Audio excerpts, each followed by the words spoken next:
Chapter 1. The New Teacher. My name is Jennifer Dale. My friends call me Jenny. I'm 16 years old, and I live near Boston. My town is beautiful and very green. I live here with my parents and my dog Fred. I go to school at Jefferson High, and I want to become a journalist. In my free time, I play volleyball and I listen to heavy metal music. I want to tell you my story. It was the first day of high school. I was excited. I already knew most of my classmates, but I didn't know my new teachers. I got up, ate my breakfast, and went to school. On the street, I met my friend Dana.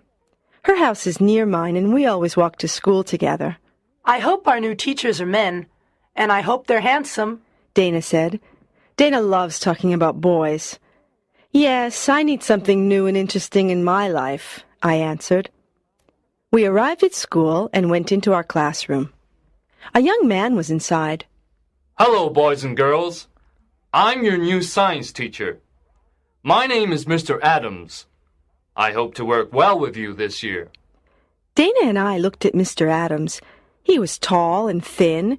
He had blonde hair and brown eyes. He seemed friendly. We're lucky.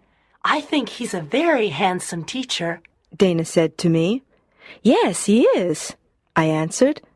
I looked at him and he looked at me. Our eyes met. What's your name? He asked, smiling. Jennifer, I answered. I was a little nervous.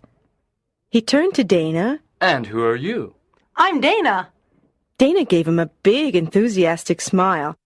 At that moment, the noise of an airplane attracted our attention.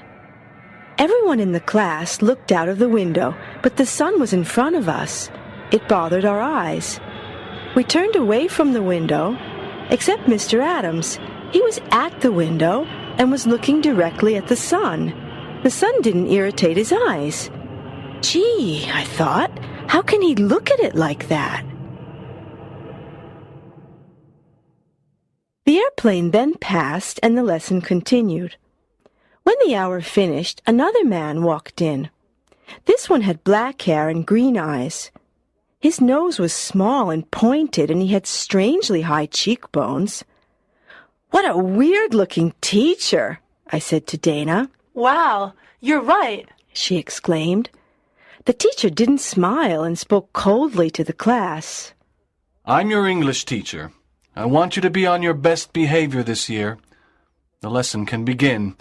And remember, no talking. Everyone in class was evidently shocked, but no one said anything. Another student, Steve, raised his hand. What? Asked the new teacher in his cold voice. Excuse me, but what's your name? Mr. Stone, he answered.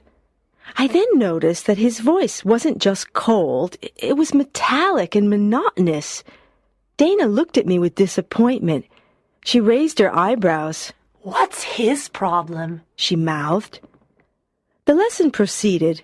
Mr. Stone read a poem from our English literature book. His voice was weird, very weird. It had no emotion. It was almost robotic. Someone touched me. It was Dana. Isn't he horrible? She whispered. I nodded. The other teachers we met that morning were Miss Smith, the arts teacher, and Mrs. Ching, who taught math. Both seemed nice. Miss Smith in particular was a very cheerful person.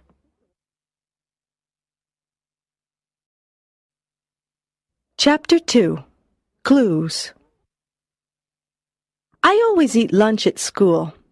That day I ate with Dana and Paul Miller, another friend from my class. Paul was a very intelligent boy. He was always the best in math. His parents were divorced, and he lived with his father and his black cat, Apollo. He missed his mother. She lived with another man and didn't want to see Paul. His father was never at home, so Paul was very lonely. He didn't have many friends at school because he was too intellectual. He loved Apollo very much and spent a lot of time with him. What do you think about our new teachers? I asked my friends. I think Mr. Adams is very sexy, said Dana. Did you see how he looked at the airplane? The sun didn't bother him, exclaimed Paul. You're right, I said. But did you hear Mr. Stone? He speaks like a robot. His voice is cold and metallic. He's unfriendly, too, added Dana. That's true, I said. Look, said Paul. Look what he's eating. We looked at Mr. Stone. He sat away from the other teachers, and he didn't have a normal lunch. There was a glass in front of him. It was full of a dense green liquid. There were some black pills in his hand. He put 2 of them in the glass. The green liquid started to bubble, and it changed color. It started to become red. Then he took the glass and drank the red formula. I looked at Paul, and he looked at me. We were disgusted and frightened. Dana tried to be rational. Maybe it's a new diet. Maybe that's why he's so thin, she said. I didn't agree. There was something strange about Mr. Stone. That afternoon and the next day, we met our other new teachers. We also had English again. Mr. Stone came in and sat down. Miller. Paul Miller. Tell me something about yourself. Paul was surprised. English teachers don't usually ask personal questions. Well, Paul, don't you have anything to say? Well, I enjoy astronomy. I have a cat. Mr. Stone asked everyone to say something about their life and hobbies.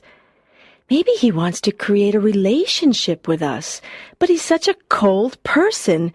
How bizarre, I thought. Then, looking at him more carefully, I noticed something. His eyes weren't green anymore. They seemed a darker, different color. I raised my hand. "May I go to the bathroom?" I asked. As I walked towards the door, I looked at Mr. Stone's eyes again. I was right. They were yellowish-brown. They looked like amber.